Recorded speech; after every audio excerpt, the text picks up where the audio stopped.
Okay, good morning. Welcome back sa ating channel mga bebe. Na-miss ko kayo mga bebe. Tinamad tayong mag-upload mga bebe at hindi natin alam kung anong i-upload natin. So ngayon, ito yung ating binili kahapon lang dumating siya. Binili ko to sa TikTok shop, no? At ang nagkakahalaga siya ng 2 box yung ating binili mga bebe. Sa isang box, meron na siyang 10 sachet. At ito ay trending ngayon sa TikTok na marami daw pumayat. Siyempre, gusto natin lumit yung ating mga bell-bell din, okay? So, ayan siya. Hindi natin alam kung anong resulta niyan mga bibi. Kung ano, pero meron ako sinisiparate na video na malaki ang aking bell-bell. At ito naman ay gapo natin ininom. So, ang sabi daw dito, iinom ka daw dito after mong kumain.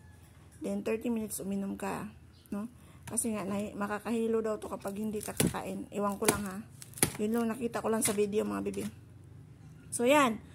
Hindi tayo napopromote dito. Sinasabi ko lang dito kung effective ba itong kape nila. Ito yung pinopromote ni Moira or si Moira ay yung model. Hindi ko alam kung siya bang model or siya ba yung may-ari. I don't know mga bibi. Basta yun lang. Bye-bye.